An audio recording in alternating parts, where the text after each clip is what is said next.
जय हिंद। देखिए हम लोग जो है अब पॉलिटिकल साइंस और इंटरनेशनल रिलेशन, ठीक है, यूपीएससी 1982 का क्वेश्चन जो है समझने का प्रयास करेंगे। सेक्शन ए है, पेपर 1 है, ठीक है, क्वेश्चन नंबर 1A है। देखिए ये बहुत ही इंपॉर्टेंट क्वेश्चन है।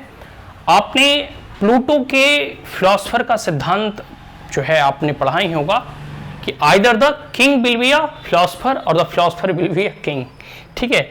या मतलब एक प्रकार से कह सकते हो किंग को फिलोसफर होना चाहिए या फिलोसफर को किंग होना चाहिए, राजा होना चाहिए।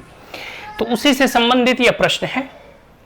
और क्योंकि जो प्लूटो की आदर्शवादी नीति है वो हमेशा आपको इस फिलॉसफी में आपको दिखाई देगा कि कैसे एक राजा को दार्शनिक होना चाहिए और एक दार्शनिक को राजा होना चाहिए।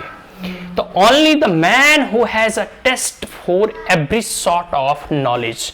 देखो वैसे व्यक्ति, वैसा आदमी जिसके पास की हर प्रकार के नॉलेज का टेस्ट हो, मतलब हर प्रकार के ज्ञान का अनुभव हो, ठीक है, and throws himself into acquiring it. और अगर जो ज्ञान नहीं है लेकिन वो उसे एक्वायर करना चाहता है, वो उसे हासिल करना चाहता है, ठीक है, with all insatiable curiosity will deserve to be called a philosopher।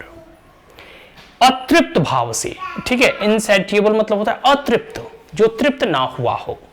मतलब उसकी भावना कैसी होनी चाहिए, जो वो ज्ञान को हासिल करना चाहता है, एक्वायर करना चाहता है, वो एकदम अतृप्त भाव से, उसमें क्यूरियोसिटी मतलब जिज्ञासा, वो इतना जिज्ञासु होना चाहिए, ठीक है, तभी जाकर वो फिलोसफर की श्रेणी में खड़ा मिलेगा, या तभी हम उसे एक दार्शनिक या फिलोसफर कह सकते हैं।